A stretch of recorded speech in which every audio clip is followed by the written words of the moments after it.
Alors, bonsoir tout le monde. C'est un plaisir de vous revoir ce soir pour ce shiur que l'on a tous les jeudis soirs, Baruch Hashem, depuis un petit moment, où nous apprenons la Haftara de la semaine. Alors ce soir, nous allons voir ensemble la Haftara de la Parashat Vaishlach, qui va nous parler, comme d'habitude, avec toujours un certain lien avec la Parasha de la semaine. Qu'est-ce que l'on voit dans notre Parasha? Premièrement, il y a un ange qui va venir se battre contre Yaakov. Et il va le blesser. Où ça? Au guide anaché. Le guide anaché, c'est le nerf sciatique. Eh bien, il faut savoir que c'est prévu que dans l'exil de Édom, et on va essayer de comprendre c'est qui Édom, c'est quoi Édom, eh bien, lui aussi, Esav, va réussir à nous blesser. Comme l'ange avait réussi à le faire avec Yaakov. Mais, Hachem va faire sortir un grand soleil qui va permettre de guérir Yaakov. Et à ce moment-là, pas seulement il va guérir, il deviendra parfait. Au point que c'est Esav lui-même, l'ange de Esav lui-même, qui va donner une bénédiction à Yaakov en le nommant Israël. À ce moment-là, c'est lui, à ce moment-là, qui va recevoir Yaakov, après s'être battu, après avoir été blessé, recevoir la totalité de son potentiel et pouvoir faire grandir le peuple d'Israël. Parce que si on s'appelle les Béné Israël, c'est parce que Yaakov s'appelle Israël.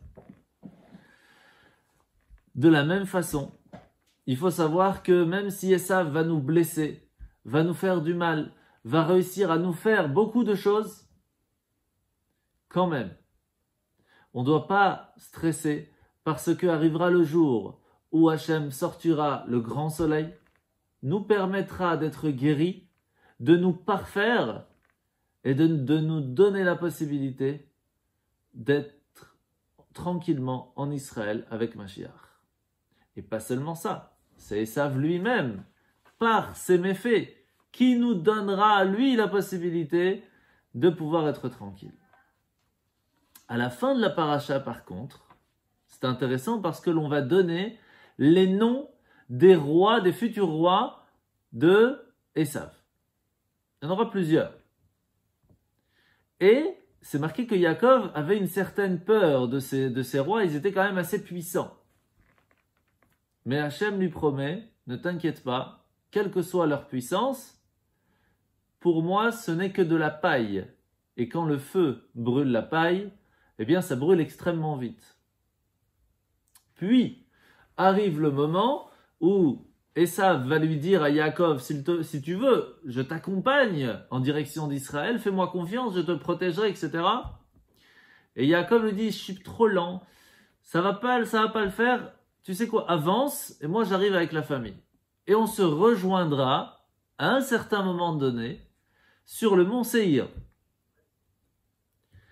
Et quand on regarde le Midrash, on voit bien que plusieurs fois dans l'histoire, chaque fois que des Grecs, des Romains, des soldats ont toujours essayé d'être les protecteurs de plusieurs sages d'Israël, chaque fois ils disaient, c'est vrai, on va se débrouiller tout seul, on n'a pas besoin de votre protection, et ça les a sauvés. Une fois, un grand talmudiste n'a pas écouté le conseil que Yaakov a donné ici dans notre paracha, et malheureusement, les soldats vont lui voler tout ce qu'il a. Et il va revenir quand même en fin de compte, Baruch Hashem, en bonne santé chez lui, mais après quelques soucis. Et là, Yaakov lui dit, sache qu'à un certain moment donné de l'histoire, nous allons nous rejoindre à Séhir, à cet endroit précis où tu penses te sentir chez toi, mais attends que Mashiach arrive, où on va s'affronter là-bas et tu verras ce qui va t'arriver. Donc ça, c'est le lien qu'il y a entre la paracha et la haftara. Maintenant, on va essayer de voir.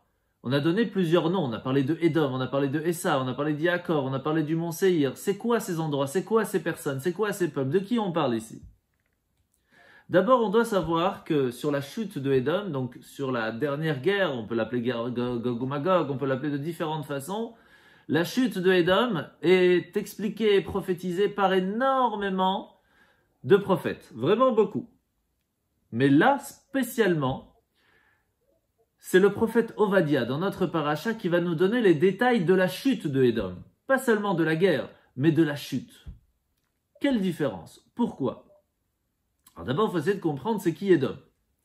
Édom, d'après les sages, il y a 3 possibilités qui en fait n'en forment qu'une. Et vous allez voir pourquoi. Première possibilité, Édom était une sorte de territoire au sud d'Israël qui a toujours été hostile, qui a toujours tout fait pour faire du mal au peuple juif. De quelle façon? Premièrement, lorsqu'on est sorti d'Égypte, on devait passer par là, ils nous ont refusé le chemin, même pas ils nous ont donné rien du tout. Après la destruction du temple, du premier et du deuxième temple, chaque fois ils se sont associés pour nous faire encore plus de mal de ce qui était déjà arrivé. Et donc ça a toujours été nos ennemis. Rien de nouveau sous le soleil. Ça c'est la première étape, première possibilité. Sauf que dans d'autres générations, il y a eu d'autres Édoms, comme par exemple Rome. Rome c'est le plus connu quand on parle d'Édom, on dit c'est les Romains, c'est Rome. Et on a vu combien ils ont été contre nous, que ce soit lorsqu'ils ont fait les croisades, lorsqu'il y a eu les pogroms, lorsqu'il y a eu l'Inquisition. On ne va pas rentrer dans le détail, vous connaissez l'histoire. Combien de fois pendant 2000 ans ils nous ont fait du mal? Et pour finir, les sages nous disent, en fin de compte, quand on dit Édom, on parle de qui? De tous nos ennemis. Tous ceux qui nous ont fait du mal, tous ceux qui nous ont oppressés. Et entre guillemets le pire, c'est Amalek. Vraiment le descendant premier de Esav. Et notre exil, là où on vit aujourd'hui, est appelé Galout Édom. L'exil de Édom. Ce qui fait que pour pouvoir arriver au temps de Mashiach, eh bien on doit passer par la chute de Édom. Tout simplement. Et quand il y aura la chute de Édom, la chute de tous nos ennemis, que ce soit ceux qui sont autour d'Israël, que ce soit Rome et leurs concitoyens, ou que ce soit un autre ennemi autour de nous, eh bien, il y aura une vengeance de tout ce que Hachem, de tout ce qu'ils nous ont fait, par Hachem, notre Père. Alors maintenant, on va essayer de comprendre qui c'est, quel est le prophète qui a mérité, spécifiquement lui, d'être celui qui va parler de la chute de Édom. Eh bien, c'est très simple. C'est Ovadia. Pourquoi Ovadia? Premièrement, Ovadia s'est converti. Converti de quel peuple? Peuple de Édom. Vous imaginez ce que ça veut dire? C'est un des enfants de Édom qui va prophétiser la chute de Édom. C'est quand même assez extraordinaire. Pourquoi?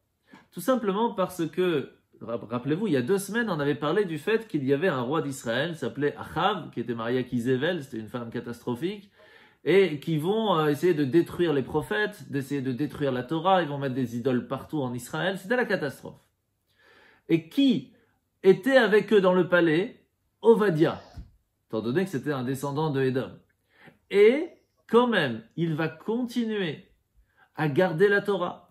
Et même plus que ça, comme on l'a appris il y a 2 semaines, c'est lui qui va protéger une centaine de prophètes, il va les garder dans une grotte, il va leur donner à boire, il va leur donner à manger, il va leur donner même de l'huile pour qu'ils puissent étudier la Torah.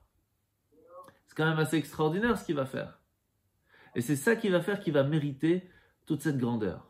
La grandeur de que ce soit lui, alors qu'il était entouré de Rechaïm, entouré d'hommes vraiment catastrophiques, ennemis même d'Israël, alors qu'ils étaient eux-mêmes juifs, lui va mériter d'être quelqu'un de bien, c'est lui qui va mériter de prophétiser la chute de ceux qui sont nos ennemis. Pourquoi spécifiquement de Édom? Parce que Esav, qui est donc l'ancêtre de Édom, a fait exactement l'inverse. Lui, il habitait avec Abraham, Yitzhak, Yaakov, avec les plus grands de toute l'histoire. Et pourtant, il va se comporter de façon catastrophique. À la différence d'Ovadia qui lui vivait avec des gens catastrophiques, et lui est devenu quelqu'un de bien. Qui de mieux pour pouvoir prophétiser cette chute? À partir de là, on apprend une chose quand même assez extraordinaire et très très très importante. C'est que quel que soit l'endroit où on est, quels que soient les parents qu'on a eus, quelle que soit l'éducation qu'on a eue, quel que soit où on est aujourd'hui, entouré de qui, on peut prendre notre destin en main et on peut choisir qui on va être. On peut choisir si on veut ressembler à Esav, qui, quelles que soient les personnes autour de lui, va choisir pas le bon chemin. Ou être quelqu'un comme Ovadia, qui, quelle que soit la ville où les gens avec qui il côtoie, il choisira de rester droit, honnête et choisira le bien. À ce moment-là, on va commencer à parler alors de la guerre contre Édom. Parce que pour pouvoir faire la chute de Édom, on parle ici d'un empire. Donc il faut que quelqu'un vienne pour le faire tomber, cet empire. Comment ça va se passer?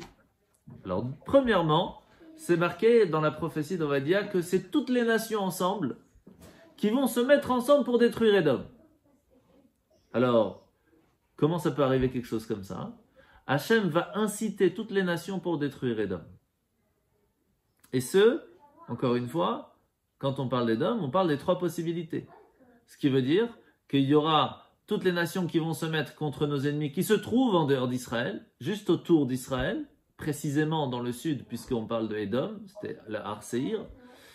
Deuxièmement, qu'il va y avoir le monde entier qui va se mettre contre Rome, contre la chrétienté, etc., cette façon de penser, et aussi, de façon générale, contre toute personne qui sera contre nous.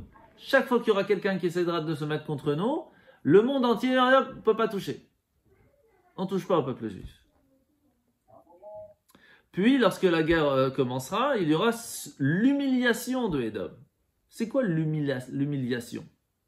En fait, il faut savoir que Rome se disait être très grand, se disait avoir des beaux bâtiments, avoir une distinction très spécifique. Et pourtant, quand on regarde dans les textes de la Torah, les sages ne donnaient aucune distinction à Rome. Mais vraiment aucune. Encore pire au latin, comment est-ce qu'ils le mettaient de côté le latin? C'était vraiment quelque chose pour eux, pas une langue jolie. Pas une langue qui a quelque chose, qui a rien. Et qu'est-ce qui a fait en fin de compte la chute de Rome? Entre autres, c'est que le trône n'était pas donné par hérédité. C'était pas spécialement le fils de César qui prenait, ça pouvait être un très grand général, quelqu'un qui, voilà. Ce qui fait qu'au bout d'un moment, le trône il se tuait l'un à l'autre, moi j'ai tué le roi, comme ça c'est moi qui prends sa place, puis l'autre il s'est fait tuer parce qu'il voulait prendre sa place, etc. À la fin, finito. Et donc le fait de ne pas avoir une structure distinguée par-delà le sang, a fait que ça n'a pas tenu. Et Hachem nous dit à ce moment-là, sache que pour moi, c'est rien. Toi, tu penses que tu es quelqu'un de grand, tu penses que tout le monde te dit que tu es extraordinaire, que tout ce que tu as réussi à construire, c'est magnifique. Sache que pour moi, ce n'est rien du tout. Pour vous donner une idée de quoi on parle ici, c'est comme un jeune homme qui vient pour se présenter à l'armée, il veut faire les commandos, et il se fait rejeter. Le général dit, on ne veut pas de toi. Alors la mère, elle arrive, elle crie, elle dit, comment ça? Mon fils, il est fort, il va faire attention à tout le monde, il va réussir à gagner vos guerres. Pourquoi vous ne le prenez pas? Et le général, il rigole, il dit, pour toi peut-être, tu es la mère, donc c'est normal que tu dises qu'il est fort, qu'il est bien, etc. Mais moi, je vois qui c'est. Moi, je vois que c'est un faible, un égoïste, qu'il est couard, qu'il a rien dans la tête, et qu'il va juste nous embêter, ça sert à rien. C'est la même chose. Hachem, il dit, vous pensez que les Romains, c'est grand, ils ont fait des trucs extraordinaires, qu'ils ont aidé l'humanité. Rien du tout, tout ce qu'ils ont fait, c'est pour eux-mêmes, c'est pour kiffer, rien d'autre. Ils n'ont rien fait pour aider l'humanité. Pire encore, ils ont tout détruit avec leur guerre. Et donc, c'est là que va arriver l'humiliation. Ça veut dire que Hachem va montrer que tout ce qu'ils ont construit, ce n'était qu'une façade. Et que derrière cette façade, il y a une corruption. Il y a de l'hypocrisie. Et c'est exactement ce qui commence à arriver. Tout ce qu'il y a aujourd'hui commence à s'effondrer. Parce que on commence à voir que ce n'était qu'une façade et que derrière, c'est pas joli. Puis on va parler de l'arrogance de Édom. Parce que Édom se croit invincible. Il se croit plus grand que tout. Il a des grands bâtiments. Il a on peut pas toucher, c'est trop grand. Et Hachem lui dit, tu t'inquiète pas, don't worry, tu vas tomber. Quand tu vas tomber, plus tu étais grand, plus ça va faire mal. Et on revoit ça encore dans les parachas qu'on vient de passer, avec le rêve de l'échelle. Yaakov voit une échelle qui est du sol jusqu'au ciel. Et il voit un ange qui monte. Alors je vais vous donner les détails parce qu'à ce moment-là c'est important. Le premier ange qui monte, c'est l'ange de Bavel, de Babylone, qui va monter, 70 marches, 70 marches. Et là il va tomber. De la même façon, Babylone a commencé à monter. C'était un empire. Et pourtant, il ne reste plus rien. Nabucodonosor, Belshazzar, etc. Puis, Madaï, Purim, 52 ans, 52 marches et l'ange tombe. Puis, les Grecs, l'ange de la Grèce, qui va passer, qui va grandir, qui va monter plus de 180 marches, qui va laisser quand même une empreinte, avec Platon et la sagesse, etc. Mais après 180 marches, même chose, il tombe, il reste plus rien, encore plus aujourd'hui. Et, en fin de compte, va arriver un ange qui va monter, monter. Il va traverser les nuages. C'est l'ange de Édom. Et Yaakov va avoir peur à ce moment-là. Il va dire, mais qu'est-ce qu'on fait? Comment on peut se sauver? Comment on peut arranger les choses? Où il va arriver? Il va gagner. Et Hachem lui dit, ne t'inquiète pas. Parce que lui, c'est moi qui vais le faire tomber. Je vais lui faire un croche-pied. Et quand il va tomber, ça va faire mal parce qu'il est monté très haut. Et c'est ce qui se passe. 2000 ans d'exil, 2000 ans de grandeur. En tout cas, entre guillemets, grandeur. Parce que c'était qu'une façade avec toute leur corruption, les hypocrisies et tout ce que vous voulez. Et en fin de compte, maintenant qu'il commence à tomber et qu'on commence à voir ce qu'il y a derrière, eh bien, ça commence. On commence à comprendre c'est quoi l'humiliation, l'arrogance de Édom qui commence à tomber. À ce moment-là, le prophète nous dit, à un certain moment, pour essayer de retrouver un petit peu de grandeur, ils vont même commencer à dire, mais nous on est grands parce qu'on vient des grands. Et ils vont commencer à dire, choisir leurs grands, etc. Mais ils vont même à un certain moment peut-être dire, mais on vient quand même de Abraham et de Yitzhak, les deux premiers patriarches, puisque Esav est quand même le fils de Yitzhak. Mais même ça ne changera pas la vie d'Hachem et le fera tomber complètement. Pourquoi ? Parce que s'il y a bien une chose qu'Hachem n'aime pas, c'est l'arrogance. Ce que Hachem aime, c'est l'humilité. C'est une des qualités du peuple juif. Et quand on n'a pas cette qualité, malheureusement, Hachem n'aime pas du tout. Alors pour comprendre c'est quoi l'humilité, il y a deux grands sages dans l'histoire qui sont connus pour leur humilité, un plus grand que l'autre. Rabbi Abahu, je vais vous donner un petit peu d'abord pour commencer l'histoire et l'humilité de Rabbi Abahu, et après, qu'est-ce qu'il va dire? Alors, Rabbi Abahu, il avait un interprète. D'accord? Un interprète, c'est quoi? C'est-à-dire qu'il faisait une très grande dracha devant 5000 personnes, par exemple, et puis c'était trop loin, il n'y avait pas de micro, donc il y avait quelqu'un qui écoutait, et il traduisait, ou il arrangeait le texte pour que les personnes qui comprenaient moins puissent comprendre le discours de Rabbi Abahu. Un jour, la femme de l'interprète vient voir la femme de Rabbi Abahu qui lui dit « Tu sais, ton mari, c'est pas le plus grand des sages. Mon mari, l'interprète, il est beaucoup plus grand. Pourquoi c'est ton mari qui fait le discours et pas mon mari? Parce que l'empereur, il l'aime bien, c'est son copain, alors c'est pour ça. Mais normalement, ça devait être mon mari. » Alors la femme de Rabbi Abahu, elle était quand même fâchée, quoi. C'est-à-dire, c'est pas, il y a mieux comme façon de dire. Et elle va voir son mari. Et qu'est-ce qu'il dit Rabbi Abahu? Ça, non, qu'est-ce qui peut arriver de ce qu'elle a dit? Tant qu'on continue d'étudier la Torah, elle peut dire ce qu'il veut. Qu'est-ce que ça change? Le but, c'est que les gens les étudient. Ils étudient. Baruch Hashem. Qu'est-ce que ça va changer? Qu'ils disent pas, il est plus grand, il est plus petit. Qu'est-ce que ça change? Le but, c'est d'étudier la Torah. Ça fonctionne? Baruch Hashem. Comme quoi, rien ne le touchait. Pour lui, ce qui était le plus important, c'est d'aider le peuple juif. Le reste, c'est que des détails. Il faut savoir que Rabbi Abahu, normalement, c'était lui qui devait être le Rosh Yeshiva à un certain moment de l'histoire. Et il va dire, je vais donner ça à Rabbi Abba. Pourquoi? Parce que Rabbi Abba était très pauvre. C'était un grand sage aussi. Peut-être pas au niveau, je ne peux pas parler, on ne connaît pas du tout au niveau pour savoir qui était au niveau de qui. Mais en tout cas, Rabbi Abahu, c'était lui qui était le plus haut, qui devait être le Rosh Yeshiva. Mais il dit non, donnez à Rabbi Abba parce que comme ça, lui il sera Rosh Yeshiva, il aura un salaire, les gens vont lui donner des cadeaux, et comme il est très pauvre, ça lui permettra de vivre. Donc vous imaginez comment est-ce il s'est dit, moi j'ai pas besoin de kavod, pas besoin d'honneur, moi je fais mon job, je fais mes drachot, j'aide le peuple juif, c'est le plus important. Pour un titre, pour un honneur, pas besoin, donne à celui qui a besoin. J'ai pas besoin de ça. Et une fois, il est arrivé dans une ville, et on l'a invité à faire un cours dans la grande synagogue. Sauf qu'au même moment, il y avait le rabbin de la ville, on va dire classique, qui faisait son cours juste à côté. Mais quand ils ont entendu que Rabbi Abaou était présent, tout le monde est parti voir Rabbi Abaou, donc il s'est retrouvé tout seul pour son cours. C'est triste, il n'était pas très bien, le pauvre rabbin. Et Rabbi Abaou le prend en part et lui dit, premièrement, tu ne dois pas t'inquiéter. Tu ne dois pas du tout t'inquiéter. Pourquoi? Je dis, je vais te raconter une histoire. Il y avait une fois deux grands vendeurs qui sont arrivés au marché. Quand les gens ils ont vu qu'il y avait des nouveaux vendeurs, ils sont partis voir vite qu'est-ce qui se passe, qu'est-ce qu'ils vont vendre. Il y en a un qui vendait des diamants extraordinaires, mais à des prix faramineux. Et l'autre, il vendait des trucs bon marché.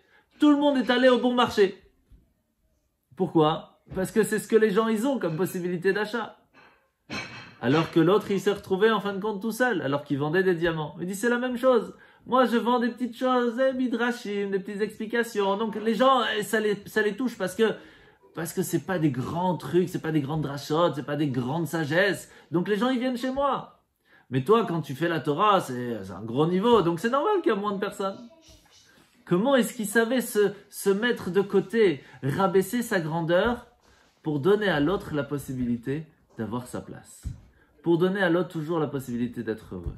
L'humilité, c'est une base, une grande base dans la Torah. Et là, Rabbi Abaou lui-même, après toutes ces histoires que je viens de vous raconter, il raconte et il dit, sachez que mon humilité, c'est encore rien par rapport à Rabbi Abba de Akko. Pourquoi? Parce que quand l'interprète de Rabbi Abba de Akko expliquait ce que Rabbi Abba avait dit, et qui rajoutait sa propre explication, qui n'était pas toujours en accord même avec, il disait rien. Il dit, Baruch Hashem, quelqu'un a trouvé notre explication, Baruch Hashem, quel est le stress? On étudie la Torah. Ça aide. Comment est-ce que les sages avaient cette humilité de se rappeler le but pourquoi on est venu? On n'est pas là ni pour gagner de l'argent, on n'est pas là pour avoir de l'honneur, on n'est pas là pour avoir du respect. On est là pour aider la communauté. Ad Kan. Et c'est ça qu'Hachem il aide. C'est ça qu'Hachem il aime. À partir de là, le prophète Ovadia vient nous dire que Édom va être envahi et qui va être détruit, et avant d'être détruit, va être vidé de toutes ses valeurs. Quand on dit valeur, c'est pas seulement moral, mais même matériel. Ça va être envahi par les voleurs et il n'y aura plus rien. Ça va même plus valoir quelque chose. Et qu'est-ce que ça veut dire de façon plus ouverte? C'est que toutes les cachettes qui étaient secrètes, qui étaient cachées derrière les façades, la corruption, l'hypocrisie, toute la façon comment ils géraient et qui volaient l'argent par-ci, qui prenaient par-ci, par-là, tout ça va être ouvert au monde et tout le monde le saura. Et donc, leur façon de vivre ne vaudra plus rien. À partir du moment où ça valera plus rien, ça va être détruit complètement. C'est fou comment on voit que tout ce qui se passe aujourd'hui, il y a beaucoup de choses qui ont déjà été prévues. Puis, à ce moment-là, il y aura quand même toujours, dans cette guerre-là, qui est une guerre morale, une guerre civile, il y a plusieurs guerres en même temps qui vont se faire, entre guillemets, il y aura toujours ces sages, ces intelligents, ces chachamim, des nations de Édom qui vont être là en disant on va trouver des solutions, on va essayer d'arranger par-ci, on va ça. Et c'est là qu'Hachem il va dire ils n'auront plus aucune force parce que je vais donner un tellement grand discernement au peuple autour d'eux que toute leur façon d'essayer de passer par la droite, par la gauche, il n'y a rien qui fonctionnera. Le peuple verra avec leurs yeux de façon très simple et très claire quelle hypocrisie et quelle corruption ils vivent et ils mettent dans le pays. Rien de nouveau sous le soleil, tout est marqué depuis Yahasra. Et c'est à ce moment-là que Édom sera complètement détruit. Puis, par la force, ils seront obligés de s'enfuir. Alors, on va se poser quand même une question. Pourquoi ils doivent passer par là? Pourquoi ils devraient être punis? Pourquoi est-ce que Édom devrait être puni? Qu'est-ce qu'il a fait de si grave? Alors, on va voir. C'est pas compliqué. Quand on regarde l'histoire, il y a assez de quoi faire. Premièrement, c'est quoi Édom? C'est Esav qui fait du mal à Yaakov. Maintenant, c'est qui Esav, c'est qui Yaakov. Très simple. Tu as refusé de l'aide au peuple juif quand le Beth Amikdash a été détruit par Nabucodonosor, etc. Déjà pour ça, tu dois être puni. Tu t'es réjoui que le peuple juif a été détruit. Tu vas être puni. Tu as profité du malheur, tu les as volés, tu as pris leur richesse. Tu vas être puni. Tu as continué à essayer de les anéantir, tu t'es même associé à eux pour essayer de l'en finir. Tu vas être détruit. Tu as profité de ça, tu les as emprisonnés, tu en as fait des esclaves. Tu seras puni. Et c'est là que on va voir que de façon générale, on parle ici de tous nos ennemis. Et quand on dit tous nos ennemis, il y a les Vuzardan, il y a les Romains, il y a Hitler, tous ces ennemis qui nous ont fait du mal, qui nous ont vraiment essayé de tout faire pour nous faire du mal, eh bien eux aussi vont être punis. Et je ne vais pas vous donner les détails parce que si je vous dis, c'est tellement grave, ça fait de la peine pour vous dire quand les Romains sont arrivés en fin de compte à Béthar, après que les soldats avaient déjà tué presque tout le monde, les chevaux marchaient dans une mare de sang. Il y avait des arbres qui avaient dessus plus de 300 enfants qui étaient pendus. Et ça, c'est rien encore par rapport à tout ce qui est marqué. Tout ce qu'ils ont fait, c'est les ennemis d'Israël. Et malheureusement, ça s'est revu encore à la Deuxième Guerre mondiale. Quelle tuerie! Et pour tout ça, ils vont avoir la vengeance d'Hachem du fait que Esav a fait du mal à Yaakov. Et comment? Mida keneged mida. Ce que tu as fait, tu vas recevoir la même chose. Et c'est là que Mashiach va commencer à arriver. Qui est dans le peuple juif celui qui est au plus proche de pouvoir détruire Esav? Et ça, on sait ce qu'on appelle Mashiach ben Yosef. Pourquoi? Parce que Yosef était en Égypte. Ce qui veut dire qu'il était entouré de gens immoraux. Et on va le tirer, on va essayer de tout faire. La femme de Potiphar va essayer de tout faire pour l'attirer à faire des bêtises. Et lui, il va rester un tzaddik. Il va rester un juste. Esav, comme on l'a expliqué tout à l'heure, il a fait exactement l'inverse. Il se retrouvait dans la famille, dans la maison d'Abraham, de Yitzhak, de Yaakov, entouré que de belles choses, et lui, il va faire les pires choses. Eh bien, celui qui va pouvoir être tranquille pendant ce moment-là, c'est grâce au feu de la Torah, comme on a expliqué que Esav, c'est de la paille. Le fait d'étudier la Torah, le fait de l'accomplir, le fait de vivre comme la Torah nous le demande, c'est un feu. Ce feu va détruire, va brûler Yaakov. Tous ces ennemis-là qui ont toujours été présents pour essayer de nous faire du mal, vont être complètement anéantis. Grâce à quoi? Grâce au fait que nous continuons, alors qu'autour de nous, c'est immoral, on continue d'être moral, c'est ça qui va nous permettre de gagner. Pour vous donner une idée, Antoninus, qui était donc l'empereur romain, étudiait la Torah avec Rabbi Yehuda Hanassi. Sauf que c'était quelque chose de très caché. Donc il avait creusé un tunnel qui partait de son palais jusqu'à la maison de Rabbi Yehuda. Tous les soirs, il partait avec 2 gardes. Le premier qui gardait l'entrée, le deuxième gardait l'entrée de l'autre côté. Et lorsqu'il repartait, il tuait les 2. Pour être sûr que personne ne puisse savoir. Et comme ça tous les soirs. Bon, il y avait du monde là-bas, Kaniré. Et un jour, pour vous donner une idée un petit peu de qui on parle, il y avait Rabbi Hanina ben Dosa, très connu, qui s'est retrouvé chez Rabbi Yehuda Hanassi le jour où Antoninus arrive. Il lui a dit, mais qu'est-ce qu'il fait là? Il lui dit, non, t'inquiète pas, Rabbi Hanina, c'est pas un humain, c'est pas un mortel, oublie. Il dit, pourquoi? Il dit, vas-y, demande-lui quelque chose. Il dit, va chercher mon garde, mais il l'avait tué 5 minutes avant. Quand il voit qu'il est mort, il dit, pas de problème, je le réveille. Il a pris, hop, triatamétim, il a fait la résurrection des morts, il l'a ramené. Il a compris, il dit, c'est bon, mais ne fais pas ça encore une fois. Et Antoninus va poser la question à Rabbi Yehuda Hanassi, il va dire, est-ce que, après avoir étudié cette partie où tu marques qu'il y aura la chute de Édom, Antoninus, un Romain, donc c'est Édom, donc il y aura la chute de Édom, est-ce que lui va pouvoir profiter de Mashiach? C'est une grande question. Qu'est-ce qu'il va lui dire Rabbi Yehuda Hanassi? Sache que c'est seulement les gens qui se comportent comme Esav qui aura la chute. Mais ceux qui sont Esav et qui se habillent et qui jouent, qui apprennent, qui vivent avec de bonnes valeurs, il n'y aura pas de problème. Et la preuve, qui c'est qui va amener cette chute? Qui va prophétiser cette chute? Ovadia, lui-même descendant de Édom, qui vient dire à ceux qui se comportent pas bien et qui sont ennemis d'Israël, vous allez tous tomber. Mais moi, Ovadia, qui ai vécu et qui a protégé le peuple juif, moi je vivrai avec Mashiach. Je serai présent. Parce que ce n'est pas la descendance qui amène obligatoirement la punition. C'est tes actes, tes choix et ta façon d'agir. Et c'est pour cela que la frontière d'Israël va en fin de compte être bien plus grande. Parce que toute la partie Jordanie, la partie du sud qui s'appelle Arseïr, donc après il y a même la partie de Gaza avec Plishtim, etc. On ne va pas rentrer dans le détail, mais toutes ces frontières-là vont s'agrandir, comme c'est marqué dans les différentes prophéties, que Mashiach va nous donner la possibilité d'avoir. Et c'est marqué, c'est intéressant parce qu'il y a un passage assez intéressant dans l'Haftara, vous le verrez à la fin, où c'est marqué les exilés de France, de Tsarfat. Quand on dit Tsarfat, c'est toute la partie Europe, parce que c'est jusqu'à Tsarfat. Et la partie de Séfarad, donc on parle de l'Italie, etc., les Turcs, etc., eh bien vont s'installer où ça? Dans l'endroit où Esav pensait être son endroit. Donc tout ce sud d'Israël, c'est là-bas où on est sûr d'avoir une place, quoi qu'il se passe.